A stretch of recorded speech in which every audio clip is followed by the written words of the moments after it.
l'heure de laisser la parole à Eva Rock pour sa sélection télé et écran à destination de nos chers enfants et ados, j'aurais une pensée pour tous ces papas qui, depuis 53 jours maintenant, se démènent, se creusent la tête pour trouver des jeux, des activités, se mettent à quatre pattes pour faire des coloriages. Bref, ces papas qui font tout pour les gosses et qui, hélas, s'entendent dire au moment du bilan le soir venu: Bon alors c'est qui le meilleur papa du monde?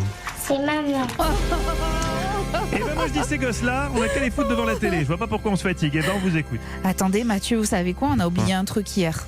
En Qu'est-ce parlant qu'on a d'enfants, oublié c'était l'anniversaire d'un petit garçon qui s'appelle Lulu, qui est le fils de un de nos réalisateurs, de Philippe Amardel. Oui. Et on a oublié de lui fêter son anniversaire. J'ai trouvé Alors ça c'est complètement absolument nul. dégueulasse. Voilà. Oui. Alors on va lui faire un gros bisou. à Oui, Lulu. on lui fait des énormes bisous et puis je suis sûre qu'il va adorer le dessin animé dont je voulais vous parler. Ouais. Lulu, moi je t'offre une casquette dédicacée par Eva Rock. Et ça sera quelque chose que tu garderas toute ta vie. Bien Et sûr. que tu pourras mettre dans ta chambre. Voilà. Et tu chériras cet objet, je pense. Pauvre Voilà, enfant, c'est un il va beau cadeau déjà qu'on être lui offre. traumatisé à son âge. Mathieu, si je vous dis oh Samy, vous pensez à qui? Je le fais bien, hein. Je le fais bien, vous avez vu. Scooby-Doo. Mais oui, ben oui. Et bien figurez-vous qu'en fouillant dans les programmes jeunesse, j'ai trouvé sur France.tv des épisodes spéciaux du dessin animé Scooby-Doo. Ça s'appelle Scooby-Doo en Europe. Alors on est toujours à bord, vous savez, du mythique Van John, à la Mystery Machine.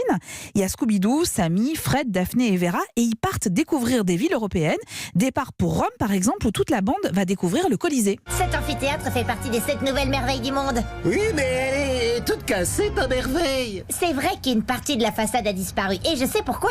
Il y a eu jadis des tremblements de terre, et le Colisée s'est transformé en ruine. Les habitants récupéraient ces pierres pour construire leur maison. Aujourd'hui, on retrouve le Colisée gravé au dos de certains héros italiens.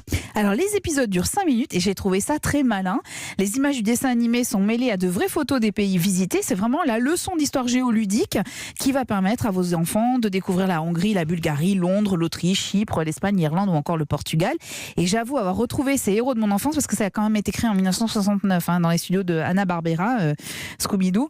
Je les ai retrouvés avec une certaine délectation. Ça m'a même donné envie de revoir des épisodes plus classiques du dessin animé. Vous en trouverez notamment sur France.tv. Et sinon, donc Scooby-Doo en Europe, c'est génial. Vous trouvez ça, c'est gratuit sur France.tv. Ils vont à Paris à un moment? Ils font la Ils Tour vont à Eiffel. Paris, ouais, ils vont à Paris, ils vont voir la Tour Eiffel, exactement. Vous avez tout compris. Scooby-Doo. Merci Eva. Europe 1.